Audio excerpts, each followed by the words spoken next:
যদি কোনো হিন্দু মদ পান করে ওর জন্য কি মদ হারাম?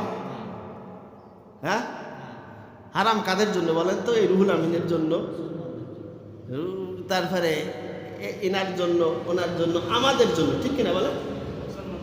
কার জন্য হারাম?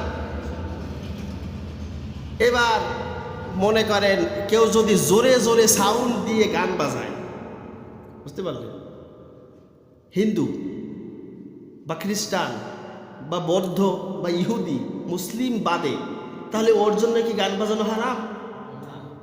হারাম কার জন্য বলেন তো? ও যদি শূকরের মাংস খায় তাহলে ওর জন্য কি শূকরের মাংস হারাম? হারাম কাদের জন্য? ওর বউ যদি কপালে টিপ করে সিঁদুর দিয়ে পিঠ বাইর করে রাস্তা দিয়ে হাঁটে, তা ওর বউর কি ওদের ধর্ম গ্রন্থ অনুযায়ী গুনাহ হবে? হবে কাদের?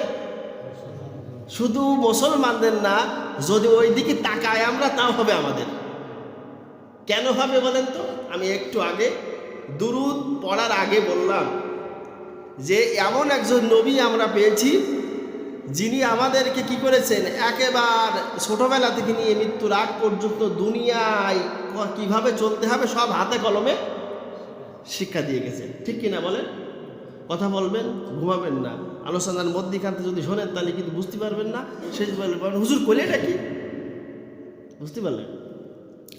কারণ আসলে আপনারা বিশ্বাস করেন আর নাই করেন, আমি ক্লিয়ার করে বলি, আমার তো মনে হয় বাংলাদেশের যত মুসলমান আছে এর ভিতরে 95% মুসলমান লেখাপড়া করে মুসলমান হয়নি।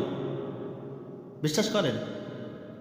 5% মুসলমান লেখাপড়া করে মুসলমান হয়েছে। লেখাপড়া মুসলমান হতে গেলে কিন্তু লেখাপড়া করা লাগবে। আমার কথা ভালোভাবে বুঝবেন, মাথার ভিতরে আমি একেবারে সহজ ভাষায় বলবো, আপনাদের বোঝা দরকার আছে আলোচনাটা আজকে।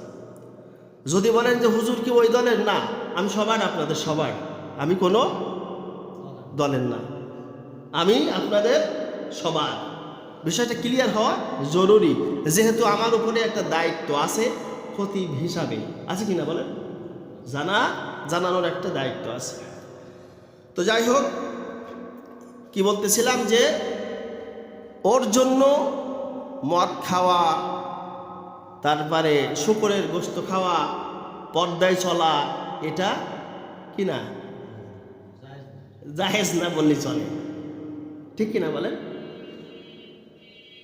এবার আমরা যারা মুসলমান আছি আমাদের সুন্দরভাবে একটা গণ্ডি সীমারেখা রাসূলুল্লাহ সাল্লাল্লাহু আলাইহি ওয়াসাল্লাম দিয়েছেন। কার পক্ষ থেকে? আল্লাহর পক্ষ থেকে, যে এটা এইভাবে এই বয়সে এই করতে হয়, এখান থেকে তোমার গুনাহ লেখা হয়, এরপর থেকে এই করতে হয়, এর দায়িত্ব এভাবে দিয়ে গেছে না সুন্দরভাবে, একেবারে হাতে কলমে। হাদিস শরীফে আসছে যে হুজুরের যে সাহাবীগুলো ছিলেন তারা একটা আয়াত নাজিল হওয়ার পরে ওই আয়াতের উপরে আমল করে তারপরে আরেকটা আয়াত শুনতেন যে হুজুর এর পরে কি, মানে প্র্যাকটিক্যাল যেটাকে বলা হয়।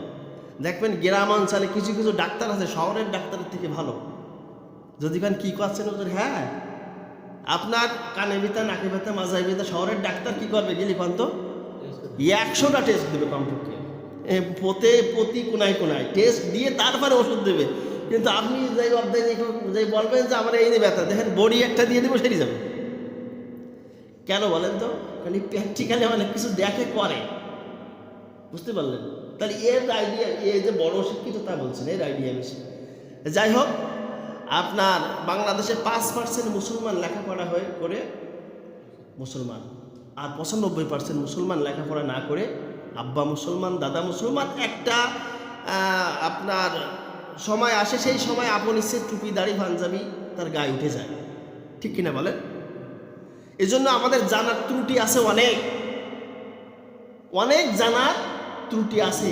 আমরা ইসলামের এমন এমন বিধান যখন সামনে চলে আসে আমরা থুদমো দেখে যাই, আল্লাহ এ কি করলে হয়, কারণ এ সম্পর্কে আমরা অবগতি না, ওই পথে আমরা কখনো হাঁটিনি।